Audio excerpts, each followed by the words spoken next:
Okay, well, let us get started. We've reached the jackpot of 100 live viewers, which is nice. And welcome and thank you for everyone who has joined us today, this morning or this afternoon if you're in Australia. So yeah, let's introduce ourselves, and I'll introduce the topic in a minute, but you can probably tell where we're coming from the title of the webinar.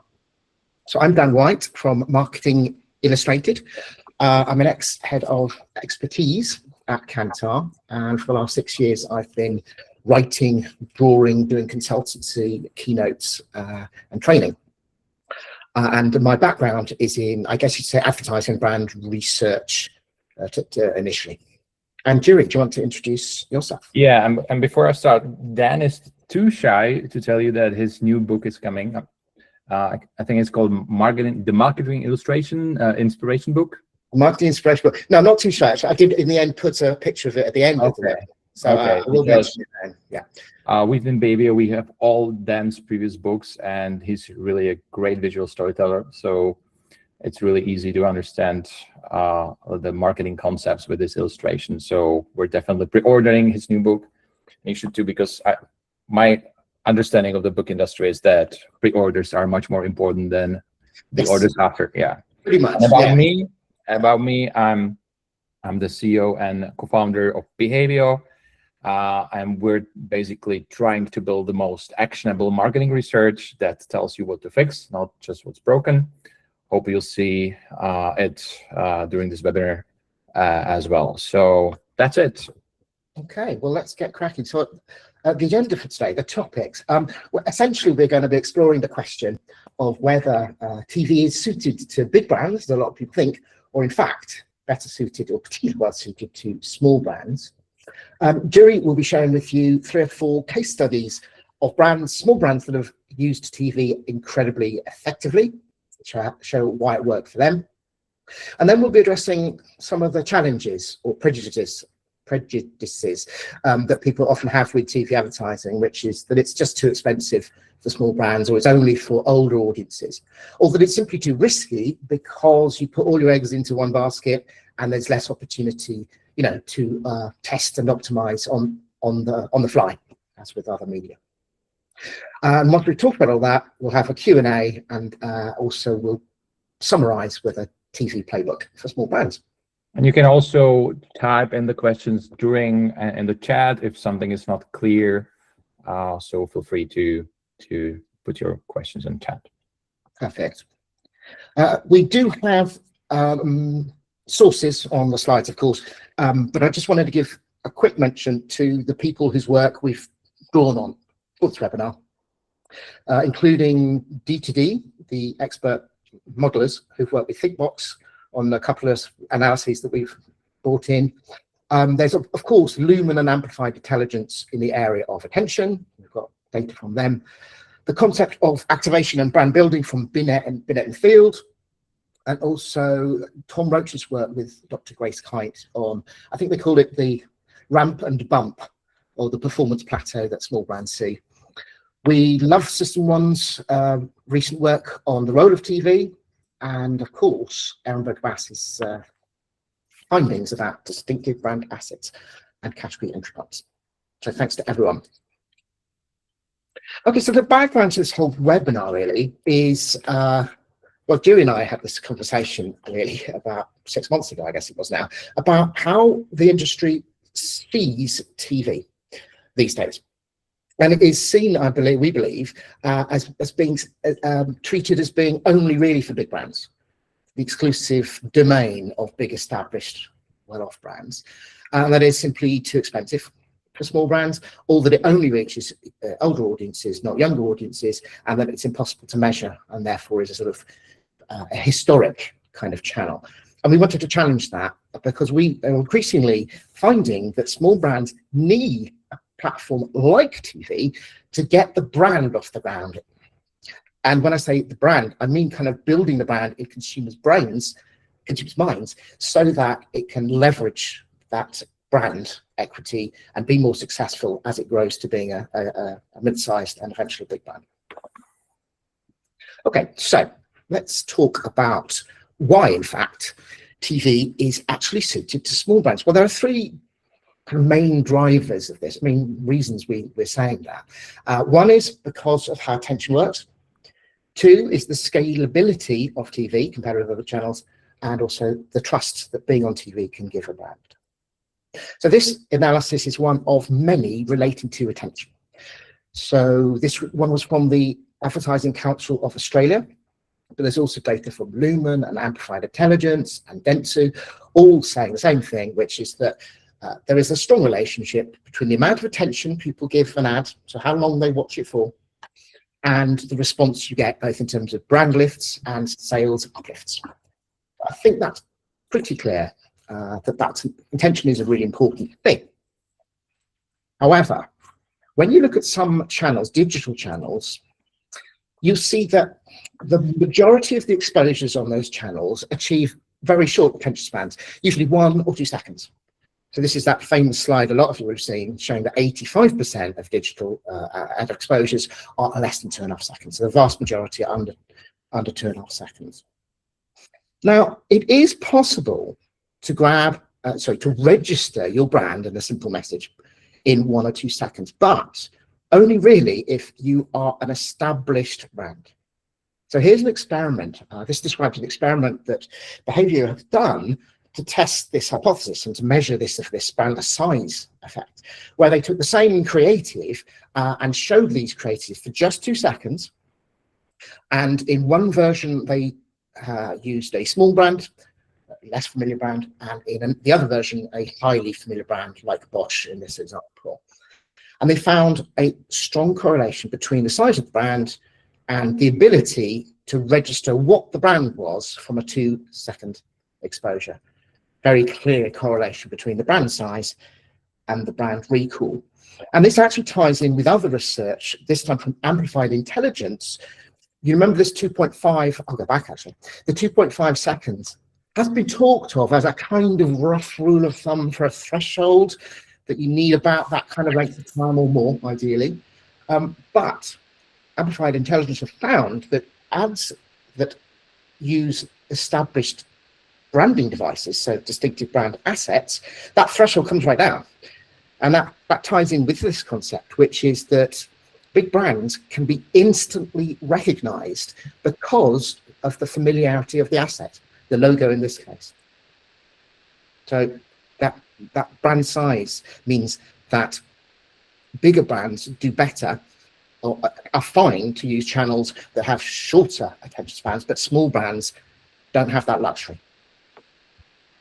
And when you look at the amount of time people spend looking, typically on average, at different channels, it's clear that channels like TV and other platforms that are experienced on the big screen do command much longer amounts of attention. So cinema being at the top of that list, you've got a very captive audience, huge screen, lots of attention, average of 22 seconds, whereas broadcast video on demand and TV more like 5 or 6 seconds. But look down at the bottom, that's social in-feed, for example, less than a second typically. So if you're a small brand, TV is going to help. So moving on to scalability.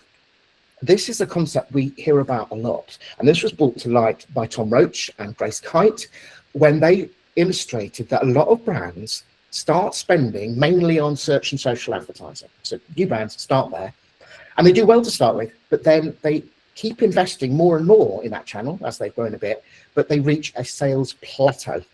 It's hard to get beyond that. And they have illustrated, together with, which is consistent with Binet and Field, the concept that you do better to start investing some of your budget on brand building, so that eventually, or quite soon in fact, you get a roughly 50-50 ratio between advertising designed to do one and advertising designed to do other. So you can get over that plateau. And TV is clearly going to be one of the channels that's best suited to overcoming that plateau, partly because of its high attention level, but also because of its potential for high reach as well. So this, bear in mind, this is sponsored research by ThinkBox, but it's conducted by D2D, where they have found that TV, as you spend more, can help your small brand. This is all based on small brands, by the way, this analysis, can help increase that sales uplift and overcome the plateau. Can I have a question? Of course. Do you know why the other channels went completely plateau at a certain spend, or? It's almost certainly because as you spend more, what happens in some of these other channels is you end up with very high frequencies, but you don't increase your reach. And we know that beyond a certain point, you get diminishing returns where extra frequencies make almost no difference after a while, especially if those happen in short space. But okay, so because of the frequency, basically. yeah, high frequency, but not extending reach. Yeah. Okay. Beyond the reach of that channel. Yeah, good question. Thank you. Yeah, and finally, now this has always been around in advertising, where certain channels are associated with credibility, and brands that use those channels are seen as more trustworthy. And I'd argue that I haven't seen data, but I'm assuming that things have got worse in recent times because of the high level of scams that are happening, particularly on certain social channels. So it could be even more important that for people to take a brand seriously and to spend their hard-earned cash on a brand, seeing it on TV is a very reassuring phenomenon because it is seen as the most trustworthy and regulated channel. Okay, so let's get concrete. Here are some real brands. Some are clients, some are public case studies that made the leap to the TV, and let's see what happened. So the first case study I chose is Hedapi, which is an online therapy platform. And after a strong start, their new business revenue flatlined for over a year. You can see it was like 3 years ago. And at the time, they were, I think, somewhere around 3 million euros total revenue. So really a small brand. And their social campaigns weren't cutting through. And I think this is exactly what Dan was referring to as a performance plateau. They were familiar with the concept, so they decided to do something different and to try, even being so small, to do their first TV campaign, because they were afraid to do such a big investment compared to their like smaller testable TV campaigns. They did really thoroughly. So they tested a storyboard with us, which was kind of average, but then they added a dog or something to the real video and made a couple other tweaks, and they basically had a high scoring like TV spot in pre-testing, and they launched off season in Q3 to keep media costs down, and this is what happened. So they basically almost doubled their awareness to 25% of the population. They saw a 50% sales uplift, and they got their investment back in 6 months, but still then they had a high revenue afterwards. So that was one example. There's a even, I think, better one in sales. This is a UK challenger bank that before had grown largely through word of mouth, and again decided to go TV for the first time. And their CMO called the TV results insane because they basically had, prior to that, they were used to 150K monthly signups, and it was their strongest month ever when they started the TV campaign up to 250K. This is rare, frankly, that the sales uplift is even bigger than the awareness uplift, and it happens typically when there is a really big unmet need. People are really pissed off with old banks or something like that. So basically, you just tell a couple of people and they subscribe widely. So this is rare, but it can happen, and depends on the category. And then our client, Jim Beam, which is a big brand in many countries across Europe, but this is a case study of the new market entry to Italy. It's just ongoing. This started in January and decided to really be faster, so to use TV as well. And so they took what already worked. They had a concept of a spot that was successful in other markets, basically just changed the main actor, like an Italian influencer, and took the same, but still protested it, whether it really hits the culture, but the understanding there.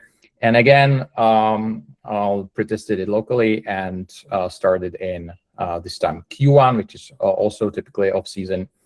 And it's not even finished, but we've already measured the awareness uplift, which is more than doubling.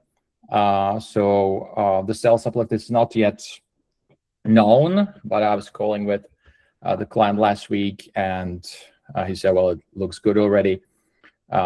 Classic understatement, I would say, because as you can see, within 3 months, they went from number 5 on the market to number 3, which is really rare to see something like that in brand tracking.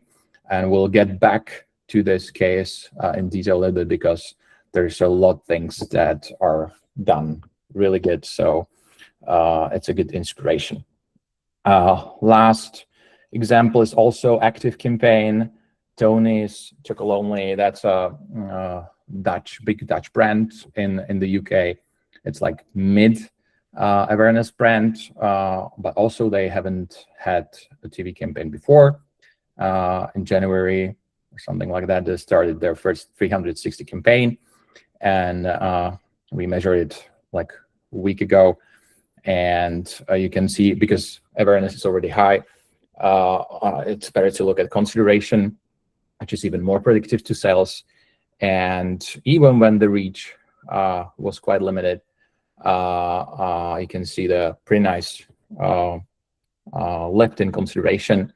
And within the UK population, this is really a lot of new potential chocolate buyers. So it's not just theoretical. As you could see, the performance plateau can be seen exactly as that in reality, and the other effects that basically the brand lift translates into the sales can be seen. And we have some questions. Yeah, maybe because this is maybe for a bigger discussion, we'll keep this for a Q&A, and we can start with that later to get exactly to the methodology and attributions and stuff like that. Okay, perfect. Over to you, Dan. Sorry, you're muted. Rookie error. Oh dear. Thanks, Jerry. Yeah, I was saying we can now get on to some of the challenges of using TV advertising if you're a small brand. I mean, the first one that comes up, of course, is the expense of actually developing and producing quality video advertising. But there are a few things to bear in mind around this. I mean, the first is, I don't know, many of you may have seen this slide, this alarming slide, really, for people in the creative agency world, showing how the amount that the creative agencies charge to develop advertising has come down dramatically over the last few decades, and is continuing to fall. So the cost to create, there are lots of drivers for this, but it does mean you have access to people who can help you produce these things for less money than in the past. And I suppose a bigger phenomenon that might affect production costs in particular even more is the rise of AI, of course. So this is data from the IAB, the Internet Advertising Bureau, showing that over the last 2 to 3 years, the proportion of ads that have used AI either entirely or partially to create video advertising has gone up. It's now, so far this year, it's nearly 40% of ads have used AI to some extent. And Jerry was telling me that there are more and more ads that are being tested by Behaviour are in fact fully AI created, and not just that, but have performed really well, at least as well or better in some cases than others, and that most consumers don't really notice or care that much whether it is or isn't produced by AI, as long as they like it, as long as they like the idea. I know it's a big topic, ethical topic, and a big topic for the advertising industry, but it could be an opportunity for small brands if those costs to produce TV quality video can continue to come down because of AI. So there's always an upside. Okay. Other things to point out. So again, the ThinkBox analysis highlighted that short duration ads work particularly well for smaller brands. So smaller brands using 10-second ads or 20-second ads get the best return on their investment, which makes a lot of sense because small brands need to focus, keep things simple, not communicate too many different messages, and that should well be possible within 10 or 20 seconds. There's also the opportunity, you don't have to buy necessarily in the most expensive months. There are certain months of the year that are cheaper than others. This analysis compares the sales uplifts you typically see from these different months in the year from different categories against the cost of the media that varies. TV costs vary from month to month, and you get some good periods, particularly in Q1 and Q2. We were trying to figure out why December is actually cheap. We thought it would be a more expensive month, but we have some theories as to why that is, but we didn't have time to check our theories before the webinar, but we will actually while I'm going. Cool. So yeah, so think about that as another way of reducing the price, but also don't forget that you are spending more to be on TV, but you're also having a much bigger impact. So like I mentioned earlier, TV and CTV typically get attention durations of about £5 or £6. Sorry, 5 or 6 seconds, but that is higher, much higher than the figures you typically get for social media reels or programmatic display. And in fact, when you look at the prices, although they are higher, the cost per attentive second is pretty similar, actually, and better than programmatic display, for example. By the way, the social media, these costs are very approximate. There's no simple way of because the costs vary a lot depending on what you're doing. So on social media, if you do a completely mass market, it can be lower than £3, but if you do a tightly targeted one, it can go higher. Just so you know that these are just to give a very rough idea. But watch the space for a big Dentsu study that I've been working on for a long time now, very shortly going to be published, that will explore the long-term impact of different channels. And it's got some very interesting results, which we can't wait to share with you. Okay. Finally, there's the question about targetability. It is absolutely true that linear TV is watched by fewer 16 to 34-year-olds than the older generations. But the figure it's still 55% of that cohort watch linear TV, roughly, approximately. Because you've got to remember that there are certain types of programming that are mainly on linear TV that everyone loves watching, particularly live things, live events, live programs, live sports, and reality series, etc., that capture a very broad audience. And of course, although you can't target in the same precise way as some digital channels, you can still target by picking the programs, of course, that younger people or your particular target age group tend to watch, and there's data on that, of course. Okay, so this just gives you some ideas. Now we're going to move back to Jiri, who's going to talk about how to de-risk the spend as well. So we've seen that it's not that much about costs and an audience, but we feel with our clients and ours that the biggest barrier is also, the fear commenting without being able to adjust. So let's have a look at it, because it's really like with digital, you can A/B test, so you can adjust, you feel in control, and TV is like more all in.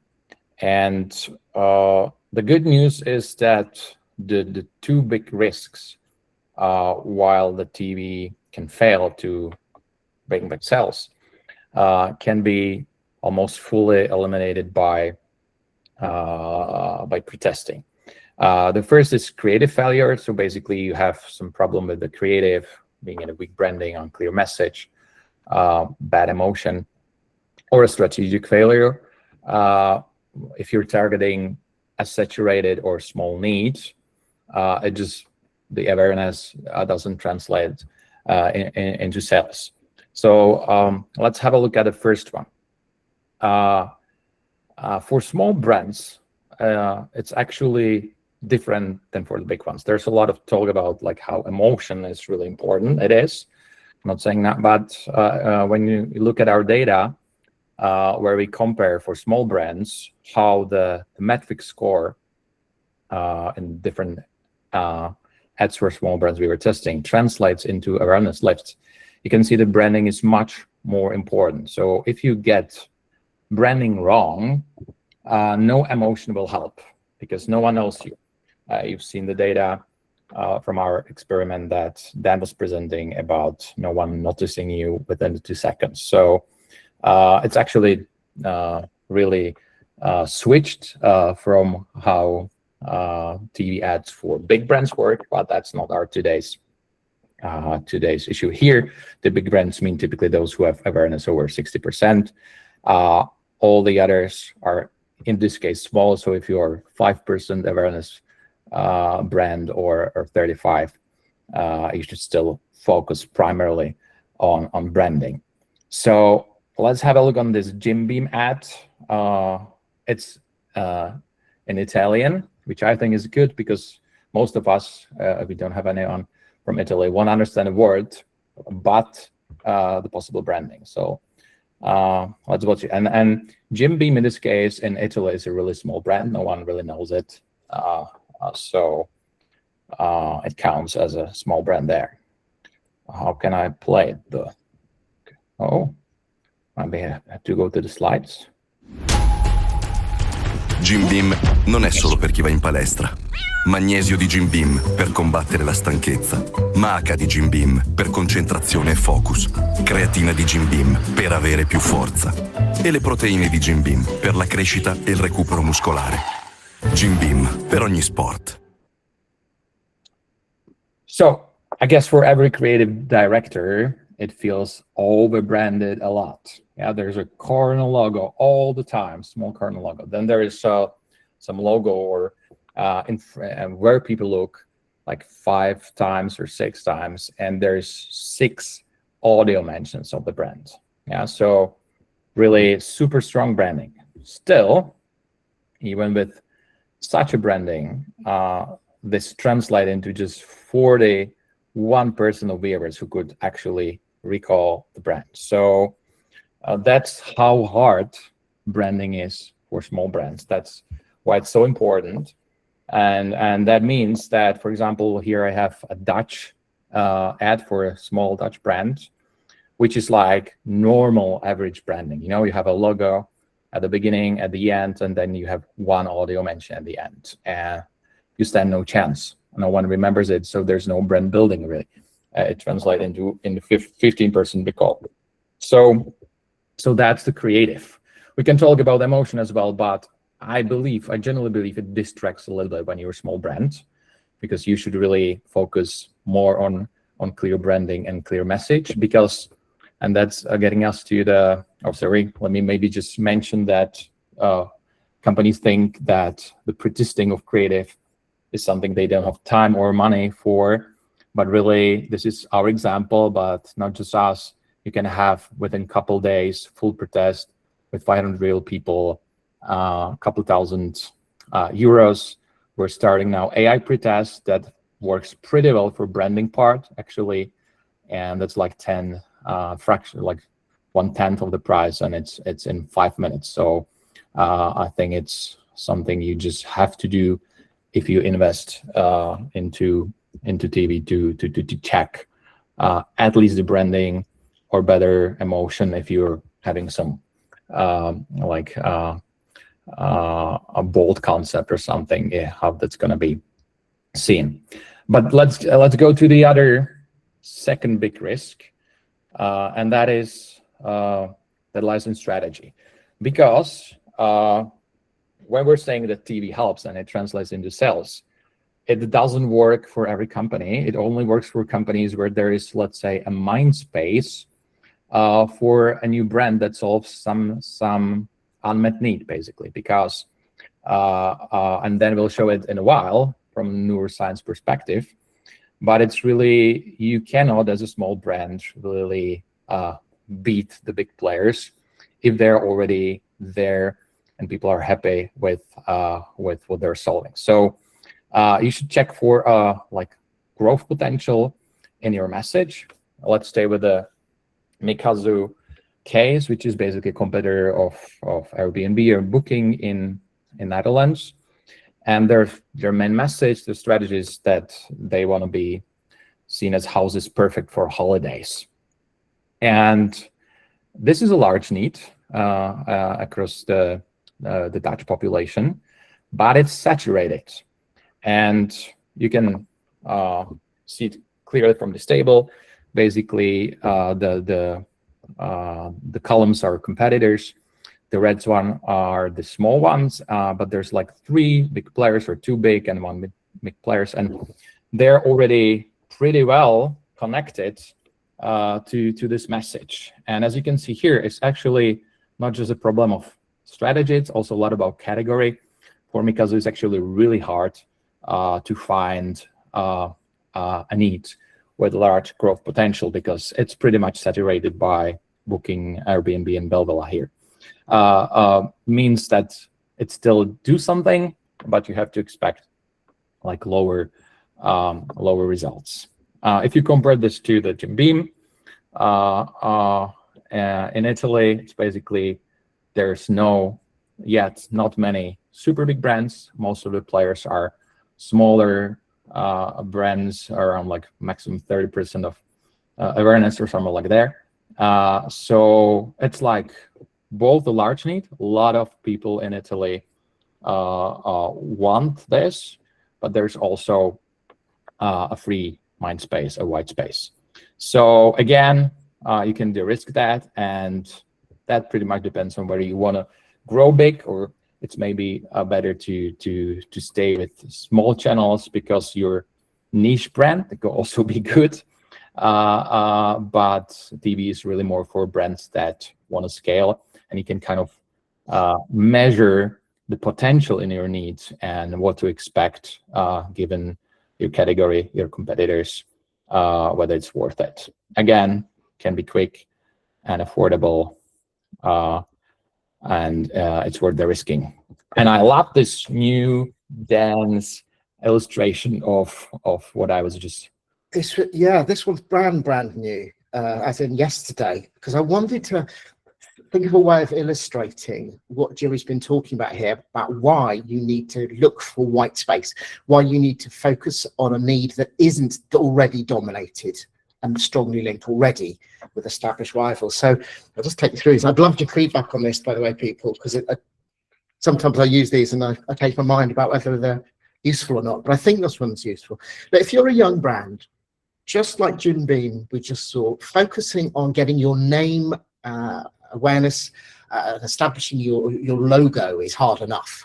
That'll take a time. But when it comes to linking with a need, if you pick, for example, in this diagram, need 1, it's going to be a disaster, because need 1 is already linked not only with one established rival, but both of the rivals in this illustration.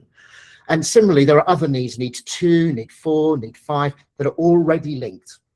And if you start talking about those needs, what could actually happen is that because they are linked in people's minds with other brands, those other brands will be fired because of the neural links, and not your brand, because your brand is smaller and less well known. And we do see this happening. New brands that try and take on a big big player, a big girl, either way, and in a very particular area, they can actually completely fail.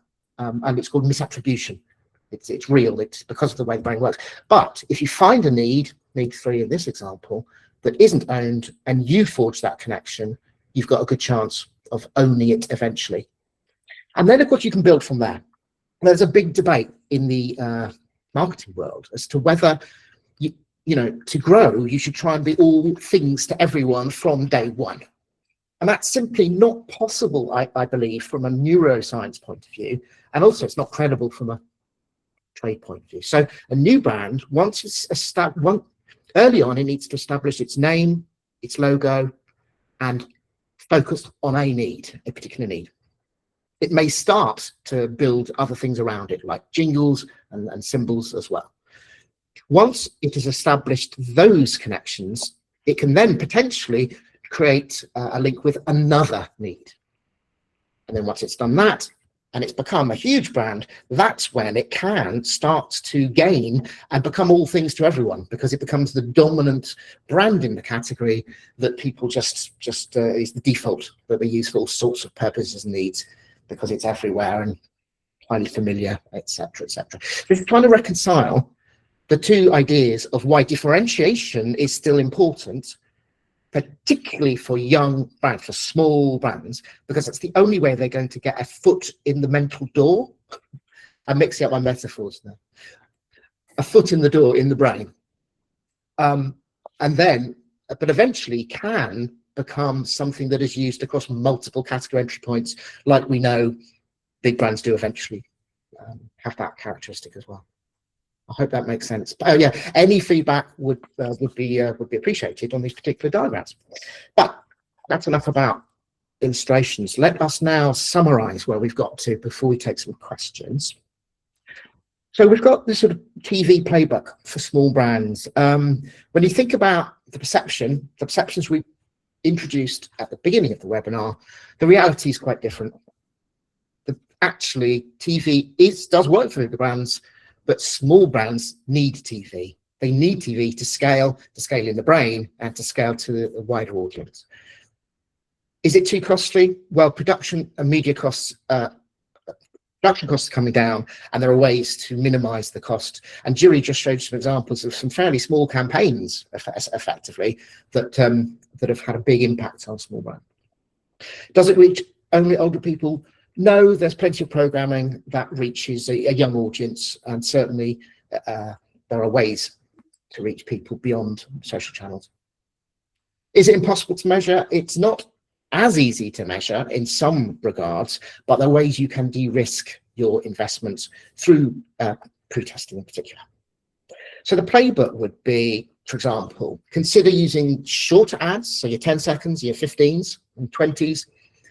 Make sure you've chosen the right need, the right that's within a white space that you've got a chance to dominate. Go crazy with the branding, keep it really, really clear, like Jim Beam, because that's the only way you're going to start to impinge and get that name into people's heads.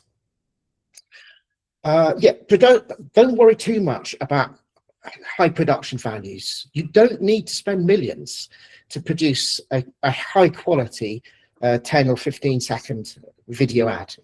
The important thing is people love the idea, the concept. How it's executed is less critical, and certainly AI might be a good opportunity, or some other low-cost way of filming such a thing.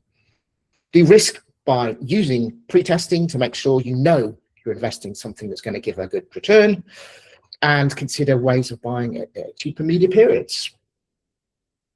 Okay, so we're now going to move on to our Q&A. I believe, Jerry, we've got some questions. We already have a lot of questions in the chat. Well, we also copied some of the LinkedIn discussions that happened in the previous days. Maybe let me start with one here before we move to the chat, because I think that's also important to kind of, there was already I saw some of you questioning whether the brands we've shown are really small. Some of them were really like a couple of million euros revenue. Mainly small means that you're small in attention. It could be really like you can start at 5. Where we typically see the time to go to TV is when you feel that your digital channels are wearing out. So typically when you start a new category or a new company, there is some group of people that are in the market, are looking for it, so it works for you for the conversion. And then it doesn't have to be so flatline as in Happy case, but you kind of see your ROI going down when you scale it and you're hitting you're close to the ceiling. So that's about the time where you should be considering those high reach channels. Doesn't have to be just TV, can be radio, which is cheaper for some cases, can be outdoor, can be cinema, as then mentioned. So this is more like the TV as the prime example of those high attention channels. And you don't have to, that's important, you don't have to aim for sudden reach. It's not that you have to have 50% reach to get some like sales results. So really there's no minimum budget, like in theory, for a TV campaign. It's the minimum is the minimum they are okay with you to screen you. So I was checking, because there was someone asking on a LinkedIn in the UK, the connected TV channels, the campaigns there can start as low as 20k pounds, and even in the UK, which is one of the most expensive markets in Europe, like a typical or the smaller TV campaigns are typically even lower than 100k pounds, and half of all ads in the UK are less than $250,000. So it's really not, it's not millions. You can really have dozens of thousands euros or pounds, and it can already work. So and now let's go back to the questions. Yeah, shall I pick one up while you're looking at that, Jiri? This question about, does the same thinking apply to all mass media, like outdoor, radio, etc.? That's a question from Richie. Kind of yes, in the sense that there are channels, particularly like cinema or radio, that can command attention for longer, that gives your new brand a chance to be registered. So again, if you develop some nice, what do you call them, audio assets, like a jingle or something, then radio can be a fantastic way to get a lower cost way of getting off the block. Outdoor, maybe, but on its own, again, you've only got a second or two of exposure in most cases.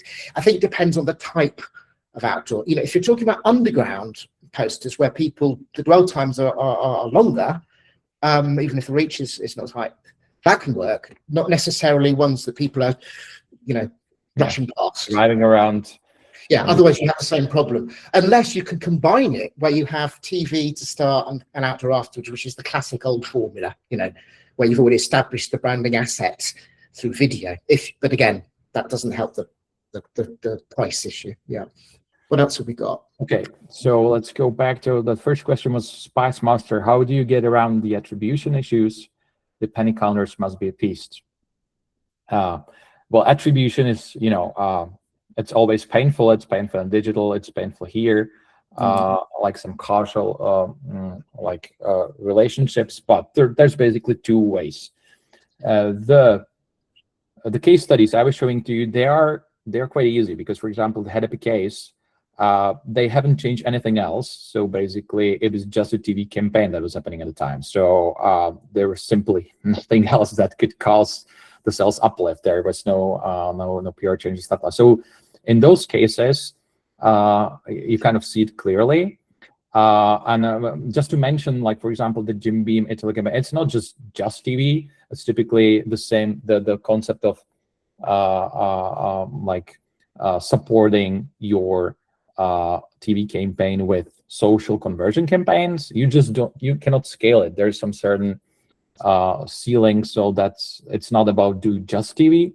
And in those cases, there is a thing called marketing mix modeling, which is like a big statistical thing where you basically pour in all your sales data, channel data, brand tracking data, and it does the magic, and it can tell you the relative contributions of different channels. But that is mostly for big brands. That's how you can learn it. It's really costly. So the typical attribution, much cheaper that we do, for example, on brand tracking is really you're looking for the relations between the easily measured figures like awareness, consideration, penetration, sales, and stuff. And if they don't add up, you look for reasons. So it's not that always when you build your awareness, you're gonna grow in sales. But if you build an awareness and you don't grow in sales, there is a reason for that. It can be a problem of the distribution, it can be a problem of the product, and we can tell you. So it's like a practical way how to kind of attribute it almost correctly and cheaply. And there still are ways, not, the old-fashioned version of A/B testing was regional testing. If there's an opportunity to try TV in some regions and not others, and compare. Or again, what smaller brands have done in the past is that they've had their budget, especially if they're advertising waves. Wave 1, you have just social. Wave 2, a few months later, you have TV plus social. Wave 3, you experiment for a while to see which produce the biggest sales uplifts and/or brand uplifts. That's a way of inferring what the mix is doing, what the contribution of TV is beyond what you're doing in the past. So there are things you can do. You just need to think through what am I going to vary so I can test whether it's giving me. Okay, thanks. Then the next question there was, how do you define small brand for Czech market? So this, this playbook, as I said, it applies for small and mid brands. So if you're not having awareness like 60+%, you should still be doing this branding first playbook. And on the smallest part, which is the smallest brand, I think I kind of answered it by the, when it feels that you're not growing sufficiently with your social channel. So you can really have like 2% penetration within your category, and you can already be thinking about going TV. Basically, when you are quite sure that your strategy is right, or you're testing it, and you're looking, and you have some budget, the minimum budget we were talking about in Czech market in the linear TV can be a couple millions of crowns. And that's it. So, but maybe now with the connected TV, we as Behavio, and I saw there's some B2B questions, we're going to that, where we are thinking about, we saw that LinkedIn now is starting offering some connection of the targeting with some connected TV. If that really works, we as a small brand would be considering going to connected TV, because linear TV for B2B is like, you have a lot of irrelevant people there, too much. But if we can be part of the Netflix movies of the marketers in brands, yes, we are going to go for that. Then we already had great answers about the December reasons, that it's a lower demand already from advertisers, and also higher supply, more people are watching. So yes, thanks for that. That's what I thought, and yeah, thanks for that. Yeah, then we have Deutsch. Hallo zusammen. This is translate that is automatic. So yeah. Is there an automatic translate on this? I think it's transcribed. Yes, there is. No problem. That's someone's AI note taker. Oh, okay. Great. So addressable TV allows you to de-risk your TV investment. One can spend a small 4 or 5 figure investment as TV against a smaller audience or area, and then make learnings, refine, and go. That's kind of what I was saying. That's a modern equivalent, for addressable TV. Perfect. Thank you for that, Kurt. Perfect. So now the B2B question: how should we think about this in the context of B2B brands? If you sort of kind of covered that, haven't you, Jiri? Yeah, I think so. Let's look if there's something more. Yes, like really for this whole thinking, and that's been like, it even applies more for B2B, because there's less big brands. There's more white space, because there's few big B2B brands that are really good at connecting yourself to the nerves, as Dan was showing. So actually, for B2B, this would work even better. The only problem is really that you only want to target category buyers, and if you go linear TV or radio, there's a lot of waste. A lot of people that are really irrelevant. So that's why connected TV opens this like TV brand building for the whole B2B sector, as soon as they can kind of offer the targeting for those roles, for example. So I think they somehow connect LinkedIn data to Netflix. Well, let's go there. Okay.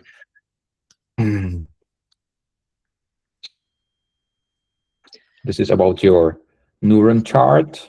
Yes, I think let's see if I can paste a link to it here. I'll just put a link to, well, I think it's very similar to what you're saying there, Kevin. Yeah, which it's called the 3Cs, a 3C framework that captures what Jenny Romaniuk has been saying, which is that there are 3 things to consider in terms of which category entry points to choose, which needs to do. One is, the size of it, the commonality, how commonly does it come up.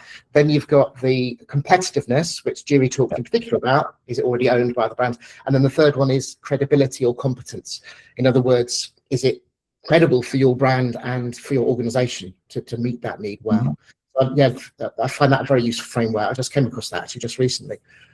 Then we have a great comment about Poppy.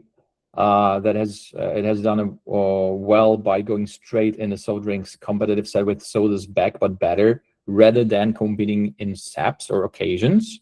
That's correct. While we see that really the occasion or SAP-based approach works really well for big brands where you really want to make it easier to be thought in every occasion.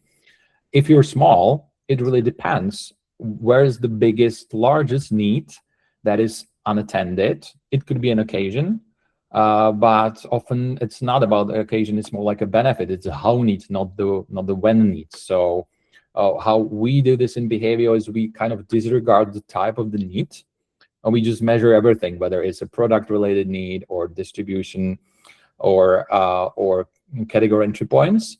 And then you'll see the penetration, what's the percentage of people in a category that really want this or need this, and how the other brands are spontaneously present in the situation. And for some brands, it could be the how need. For some brands, it could be the occasion, the when need. So in Poppy's case, apparently the how need was a better strategy.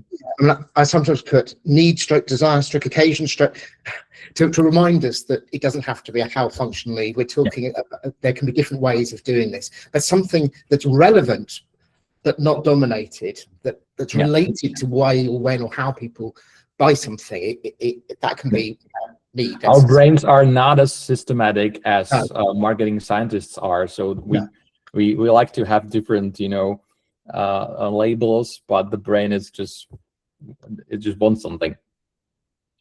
Just something to become famous for, really.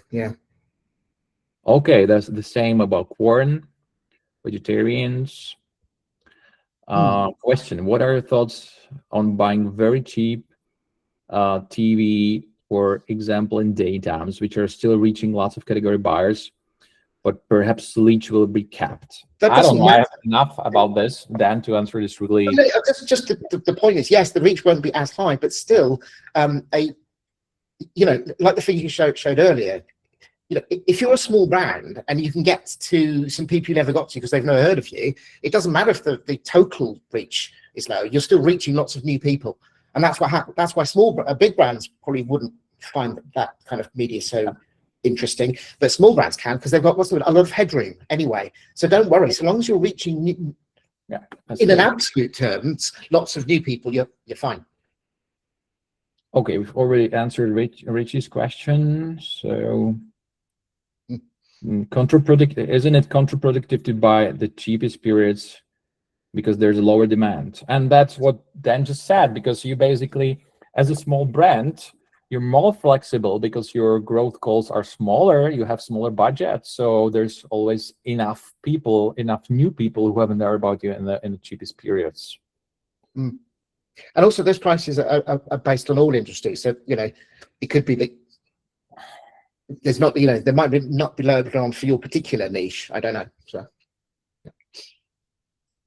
and then from Sam, there's a question on our thoughts on automated AI PVC straight from the branding on your website. I don't know which that means, Dan. So would you? Well, no, I'm guessing it means that you have AI that can look at your brand and how it talks about itself and its distinctive brand assets that are all on the website, if it's a good website, and it will come up with some sort of ad, a generic ad that will capture that. I mean, there may be a role for that. I doubt that's going to. I mean, I think that plus some clever coaching, what do we call it, editing of the script, of the queries and the iterative process, maybe but I've never looked into doing that or been involved in a project, so I don't have an experience of whether they're any good at all. You never know. Things are moving on so fast. It's possible. Okay. I'd love to see one. If anyone's got one or did one, and can send a link, I'd love to see how they actually come out, whether there's any originality or human connection there or not. What does the research say about the effects of fully integrating brand into content in TV shows as opposed to advertising? Okay. I think there's a couple of things that we know from research, maybe not exactly the answer to this, but what I have in mind. First, there's a lot of, it's similar with like the influencers. Sometimes full integrating means not visible, especially if you're a small brand. So people look at the faces when something is in the corner, they don't see it. You see the logo of the big brand in the corner, you don't see a logo of the small brand there. So the devil is in the details. So if you manage to get your content integrated where people look, and the attention is big there, then it's great. And if you can get it cheaply, I think it's better than advertising. But on the other hand, there is not much like evidence that something is bad just because it is in advertising. That's what the agencies that sell influencers like to say, that people hate advertising, but it's not the case. The memory works even when you like hate the commercial breaks. And it's not like building the bad emotion to like if you have on digital, if you have a very frequently repeated ad, there's some evidence that people start hate that brand. But there's no evidence that they hate the brand that's been too much on TV. I don't know why, but it's like that. So yes, it could be good, but you have to, the product placement on TV shows, from my understanding, is it can be very, very expensive because you've got to involve the director and the editors, and even in some cases the actors. And if it's done badly, it can be so the expense can be high, and it's highly risky because, like you said, if it's integrated really slick in a natural way, people might not even notice it. And if it's done in a forced way, then the director won't like it. And I don't know. I'm sorry, I'm probably expressing a bit of a prejudice here, actually, but be careful. That's what I just said. Be careful about exploring that one personally. I realize we've already been talking over an hour, so feel free, because maybe you have other things scheduled. We'll still stay here and answer all the other questions, but we'll be sharing the recording. So if you have to go, thank you so much. I remembered my advert, Jerry. Oh yeah, sure. Yeah. Then they're all going now. Anyway, if you'd like to pre-order my book, it's on Amazon, the Marketing Inspiration Book, and it's 100 famous and not so famous case examples of real marketing excellence, brought with 100 illustrations as well. So please do take a look if you want. And thank you, everyone. Thanks for coming. Thanks for really good set of questions. So yeah, and back to your questions now for those who can stay. So let's prioritize now those who are raising hand.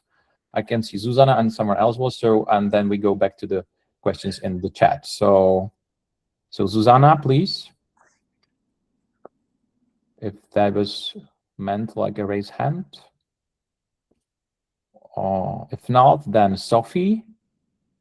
Yeah, thanks. Interesting presentation. Of course, a lot of, let's say, general principles apply for small brands as they are for big brands. So that's interesting to see. I was a bit surprised about the finding that 10-second ads actually work better than a 30-second ad. I'm a psychologist, so I look at it at a different angle maybe, but for me, it's about making consumers familiar with the category, the brand positioning, the kind of features. So I would reason that they benefit from a 30-second ad as well, but maybe that's more about... So you're totally right. This was about the total ROI. So it counted in the price and the effect of the longer attention. So definitely it's better to have a longer ad, like 30-second ad, but it's so much more expensive that overall, if you can like use only 20-second ads, it's so much cheaper that the overall ROI is higher. But you're right. The longer the attention, the Yeah, and a build on that is also with the longer ads, there's more, the variability of how clever the creative is big, the variability is bigger, because I've noticed this, especially recently with even longer ads, like a 40s or 60s, is it's sometimes, what's the word in English? It's bloated, you know? It's got creativity there that isn't serving the brand or the message, but you're still paying for the extra length. Lots of people might switch away because it gets boring. You know, they're more like to look away or pick up their phone. So it doesn't have the impact it should. But yeah. But are you saying that it's more a challenge to have a good narrative that entertains for 30 seconds, and so for small brands probably that shows that the production is less? Or are you saying actually people don't care about to get to know a new brand that takes 30 seconds explanation? You probably don't need it yet. Jiri, you were saying that a small brand, it should focus on the basics. You know, get the basics right. What is this brand all about? What's the logo look like? What's it called? Like apparently, if you the story, the narrative is something we remember really well. But frankly, and I love Google has made a big research on this, and they called the two different approaches the traditional story arc, something like that, or effective story arc. And I didn't like it because I would prefer to have ads that have, you know, build up, climax, some point, exactly. and then you introduce the brand. That's how we used to like, and that used to be like that. That used to be effective 30 years ago, where people were watching the ad. Now they're, you know, scrolling. Tell you what, I did some research neurologically, and there is still this build-up, like how you can. It's like a camel curve in terms of emotion. So I think our brain doesn't change that much. But I get a point. It's about just tracking attention, and that's a fair point. And I think most of the people really don't watch the 30 seconds, so it's basically just so what they call effective, and that we can see this when we're persisting ads. Basically, the best ads. Sorry, carry on. I'm interrupting. Yeah, they have a emotional peak at the beginning, and then a couple of them, as you call it, camel, and basically you just add some other parts of the story for people who are willing to stay, but you should put your best idea in the first seconds with the strong branding, and for really what people are supposed to remember is what then showed in is basically linking a brand to a new brand asset and to a single product message for small brands, which is like you should have it more like vibe repeated style, as was the case of Jim Beam ads, less than some build-up, climax, and logo. Those ads work worse, and specifically for small brands, not. And there's an issue of discipline as well, because it's like, do you remember that famous quote? You know, I've written you a long letter because I didn't have much time, or whatever. I can't remember. I think the same is, I saw when I worked in research, quite often you could have a 30-second ad, right? But then you force the creative to say, now, can you produce a 20-second version of your 30-second ad? It would force, and they would actually create something that had 99% of the effectiveness, because they really edited it cleverly. Oh, by the way, speaking of camels, I put a link to what I think you might be referring to for other people. Hopefully that's what you were thinking of there. I love that. And I think the creative world hasn't yet learned how to adapt to the modern media environment where people are switching away from the video. Okay. I think we can continue conversation, but maybe I need to go to another meeting, but let's stay in touch for sure, and maybe get some other questions from other people. Thanks for joining us. Yeah, you're welcome. Thank you. Do we have a raised hand, or we go back to the questions in the chat? I think I can't see any other. Please re-raise if you want to. So I think where we ended here. So in your opinion, would be the trigger point definition to start consider TV? What key elements would you assess apart from budget? I think I a little bit answered that by maybe it's not precise enough, but it's basically if you grow super fast with search channels, with digital channels, don't change it.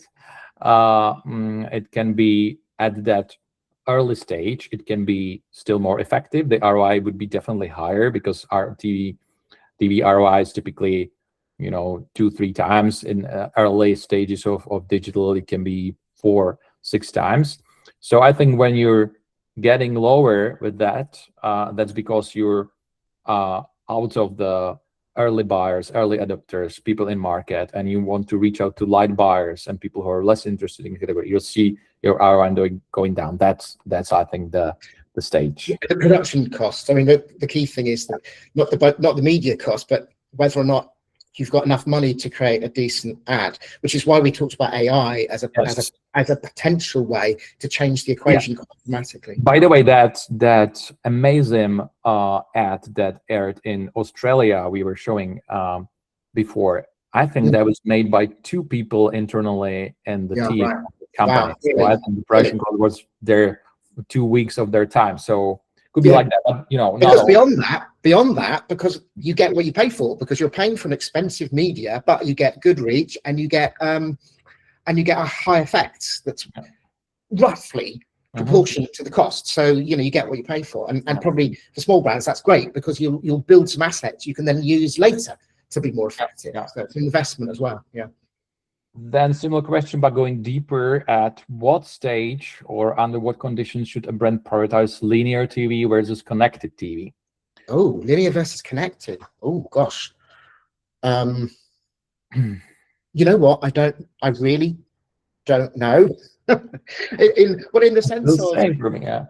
It's in the sense that the costs are similar, as I understand. I'm a bit more a little bit higher in the connected TV. Because you can target a bit more sophisticatedly in theory. But the experience from the consumer side is similar because that's the point. It's a big screen, I would say it also depends on the penetration of the category that you're in, because paying more for connected TV makes more sense when you can target more precisely.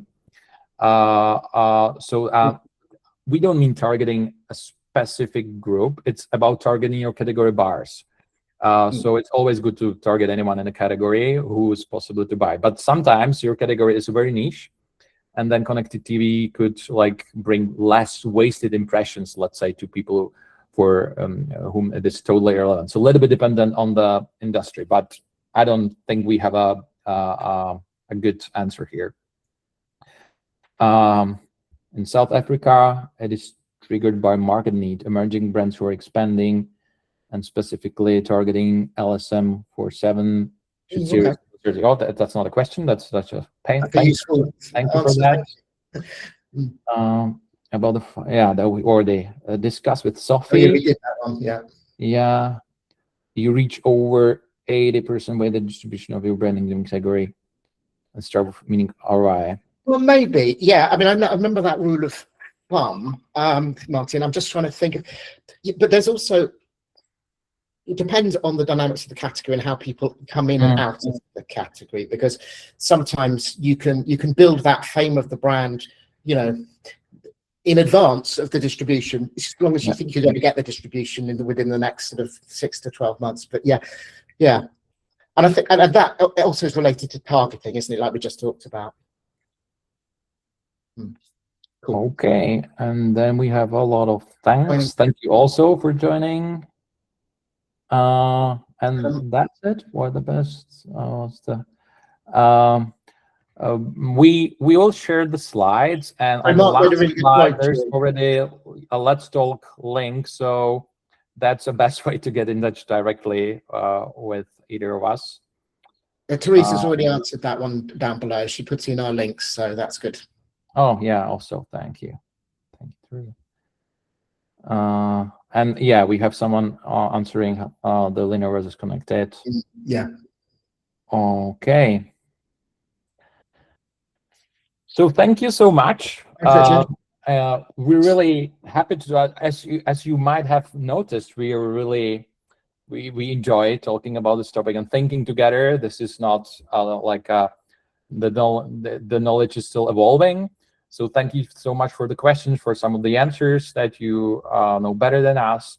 We're really happy to talk, to have a half an hour talk, just to consult something with us, go deeper, or anything else. So thanks so much. Thanks so much. You can also give some negative feedback if you have some, what you missed, what you were expecting that we didn't bring.